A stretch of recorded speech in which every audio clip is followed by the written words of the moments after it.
तर चला आता ना मी मंदिरात चाललेली आहे, कारण मंदिरामध्ये आज घट बसत असतो. शुभ सकाळ सगळ्यांना. तर आज आहे गुढीपाडवा. तर सर्वांना गुढीपाडव्याच्या खूप खूप हार्दिक शुभेच्छा. आणि येणारं हे नवीन वर्ष तुम्हा सर्वांना सुख समाधानाचं, आनंददायी, आरोग्यदायी तसंच भरभराटीचं असं जाऊ दे, अशीच बापांच्या चरणी प्रार्थना. तर आजचा गुढीपाडव्याचा सगळा व्लॉग तुम्हाला येणार आहे. म्हणजे माझ्याकडे हा सण कसा साजरा करतात, नैवेद्याला काय करते, कशी पूजा वगैरे जे काही असते, तर ते कसं असणार आहे ते सगळं संपूर्ण तुम्हाला आज व्लॉगमध्ये बघायला मिळणार आहे. तर व्लॉग स्किप न करता संपूर्ण बघत राहा.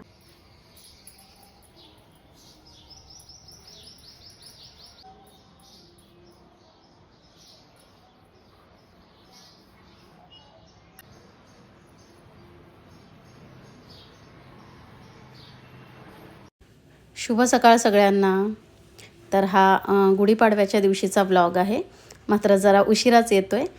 तर आपल्या बायकांना ना कुठलीही आवड जोपासायची असेल किंवा मग कुठलंही एक्स्ट्रा वर्क करायचं असेल, मात्र त्याआधी आपल्या घरच्या सगळ्या जबाबदाऱ्या पार पाडाव्या लागतात आणि त्यानंतरच आपण कुठलंही एक्स्ट्रा वर्क किंवा आपली आवड जोपासू शकतो.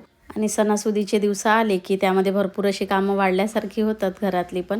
आणि त्यामुळे मग आपलं जे काही एक्स्ट्रा वर्क आहे तर त्या सगळ्या गोष्टीला थोडासा आपल्याला वेळ द्यायला कमी मिळतो. तर असो. तर चला, छान सकाळी सकाळी सगळं घरातलं आवरून घेतलं आणि त्यानंतर उंबरठा लेपन, उंबरठा पूजन वगैरे सगळं करून घेतलं. दारात रांगोळी वगैरे पण टाकून दिली. आता हे देखील मंदिरामध्ये ना गुढी उभारण्याकरिता निघालेले होते. आणि त्यानंतर चला आता पूजा वगैरे व्हायची आहे अजून माझी. मात्र पूजेच्या आधी ना थोडं किचनमधलं आवरून घेते म्हटलं आणि नंतर पूजा करते. तर मसाल्यांचा डबा आणि मिठाचा डबा वगैरे सगळा घासून घेतलेला होता मी, म्हणून मग त्याच्यामध्ये सगळे मसाले वगैरे ना टाकून घेत होती मी. मग एकदा स्वयंपाकाला वगैरे लागलं की मग एखादी गोष्ट असते डब्यामध्ये, एखादी नसते, म्हणून आधी तो सगळा डबा वगैरे ना छान भरून घेतला, कारण मग स्वयंपाकालाही लागायचं आहे. तर इकडे आता अपेक्षाची रांगोळी काढायला सुरुवात झालेली आहे. माझी झाली होती मगाशीच काढून. मी आता अपेक्षा काढते. अपेक्षाने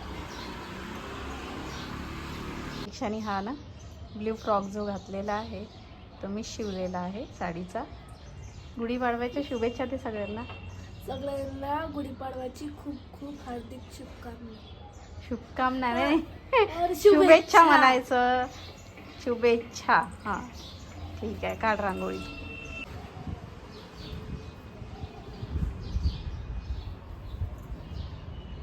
चला आता मी ना वरून जरा आंबे घेऊन येते, कारण आमच्याकडे ना पण करतात गुढीपाडव्याला आंब्याचं. आणि कडुनिंबाचा पालाही आणायचा आहे दारामध्ये लावण्याकरिता. आंब्याची पानं मग अशी तोडून ठेवलीत त्यांनी.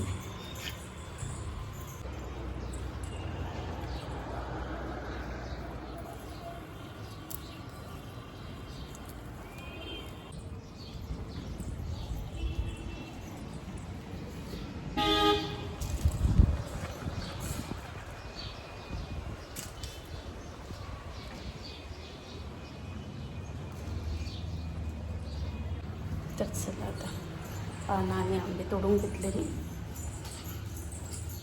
चला आता ना कुकर लावून घेते मी पहिले, म्हणून डाळ आणि तांदूळ आणि याच्यातच आंबेही ठेवून घेते.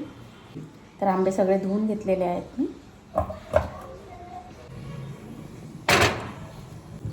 आणि चला आता फुलगोबीची भाजी करायची आहे. तर भाजी ही चिरून घेते. तर फुलगोबीची ही जी पानं आहेत ना ही टाकणार मी याच्यामध्ये. छान लागतं खायला ती पण भाजीमध्ये.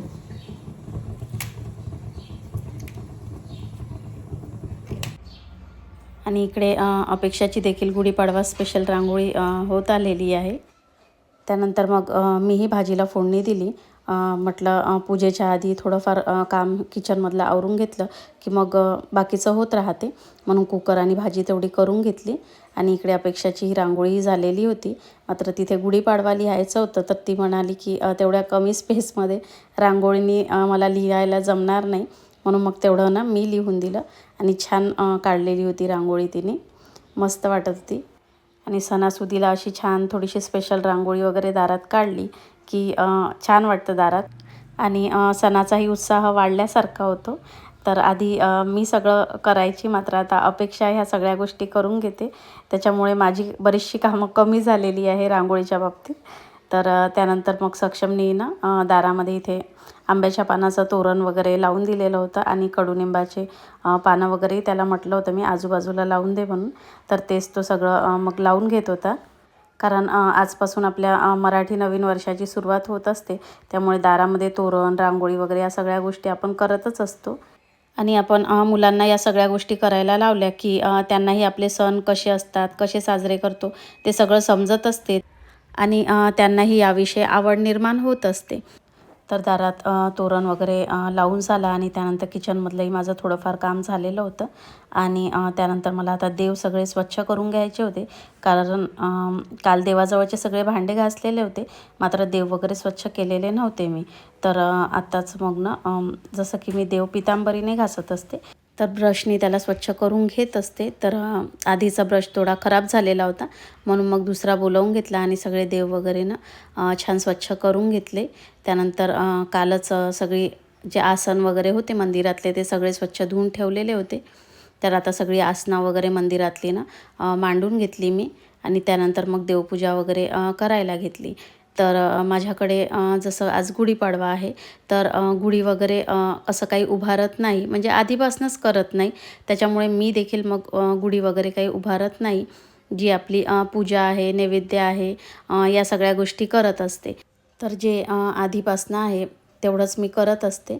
तर चला आता आसनं वगैरे ठेवून घेतली. त्यानंतर जे काही सगळे देव वगैरे स्वच्छ केलेले होते ते सगळे जागेवर सगळे ठेवून दिले आणि त्यानंतर सगळी पूजा वगैरे ना करून घेतली. आणि सणासुदीला घरातील अशी छान स्वच्छता वगैरे करून देवघरातली सगळी साफसफाई वगैरे करून घेतली आणि त्यानंतर पूजा वगैरे केली की खरंच एक पॉझिटिव्ह वाईब्स मिळते त्याच्यामधून. खरंच खूप मनाला ना खूप छान वाटत असते. तर चला इथे सक्षमने ना गजानन महाराजांसाठी हार घेऊन आलेला होता, कारण आज गुरुवार आहे. तर मग हार वगैरे चढवून दिला आणि सगळी पूजा वगैरे माझी झालेली होती आणि देवघर मस्त चमकलेलं होतं. अगदी बघूशाच वाटत होतं देवघराकडे. तर तुमच्याकडे गुढी उभारतात का, किंवा मग कशा पद्धतीने गुढीपाडवा साजरा करतात, तर नक्की कॉमेंटमध्ये सांगा मला. कारण मी देखील तुमच्या कॉमेंट्सची वाट बघत असते आणि तुम्हाला माझे व्लॉग आवडत असतील तर प्लीज लाईक करत चला. आणि आपल्या चॅनलवरती जर कोणी नवीन असेल तर त्यांनी आपल्या चॅनलला सबस्क्राईब करून घ्या. तर चला आता देवपूजा वगैरे झाली आणि त्यानंतर आता जो काही माझा बाकीचा स्वयंपाक राहिलेला होता तोही करून घेतला. तर इकडे अपेक्षाचं काहीतरी क्राफ्ट बनवणं सुरू होतं. काल सॅटिनची रिबीन वगैरे आणलेली होती तिने आणि काही फ्लावर्स वगैरे सुरू होते तिचे बनवणं आणि माझं किचनमधलं काम सुरू होतं. तर आंब्याचं पन्हं वगैरे बनवून घेतलेलं होतं मी आणि फ्रीजमध्ये थोडं थंड करायला ठेवून दिलेलं होतं. तर माझ्याकडे ना गुढीपाडव्याला आंब्याच्या पन्हाचाच नैवेद्याला मान असतो, म्हणून ते करावंच लागते. म्हणून मग तेच करत असते मी दरवेळी. आणि त्यानंतर आता भजी काढायला घेतलेली होती. तर आज आलू भजी केली होती, कारण काल मी कांदा भजी केलेली होती, म्हणून म्हटलं आज नैवेद्यापुरतं थोडीशी भजी काढते. तर चला आता नैवेद्याचं ताट काढून घेतलेलं आहे.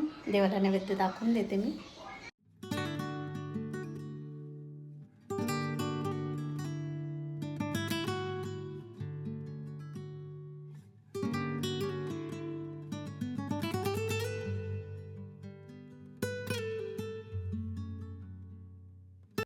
तर ऍक्च्युअली काय झालं ते चिपकत होते ना तेव्हापासून फ्लावर बनवताना. बनवलं.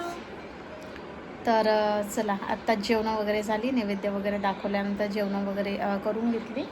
आणि बघा अपेक्षाने मस्त असे नाही सॅटिनचे फुलं बनवलेले आहेत छान.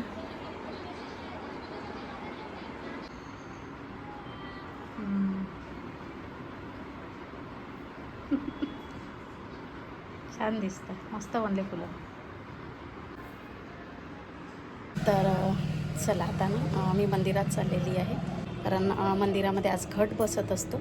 तर मी आणि अपेक्षा मंदिरात चाललेलो आहो. तर चला सगळे जाऊया.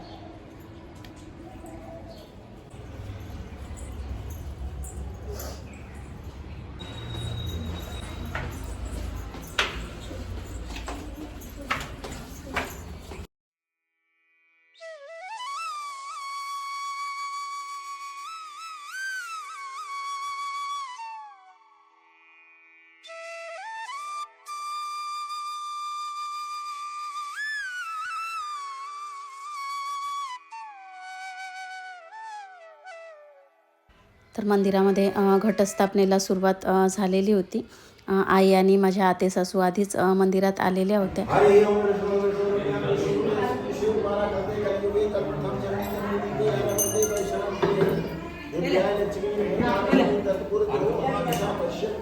तर दरवर्षी चैत्र महिन्यात आणि नवरात्रीमध्ये घट बसवल्या जात असते मंदिरामध्ये.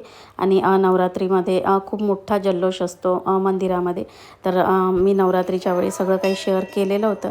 जर तुम्हाला ते सगळं बघायचं असेल तर माझ्या चॅनलवर तुम्ही ते सर्च करून बघू शकता. तर चला, मंदिरामध्ये घट वगैरे बसवून झालेला होता आणि त्यानंतर मग आरतीलाही सुरुवात झालेली होती. तर मग आरती वगैरे मंदिरातली सगळी करून घेतली. आणि अगदी घराजवळ मंदिर असल्यामुळे ना सगळ्या गोष्टीचा आनंद घ्यायला मिळतो आणि सगळ्या गोष्टी छान अशा अनुभवायला मिळतात इथे.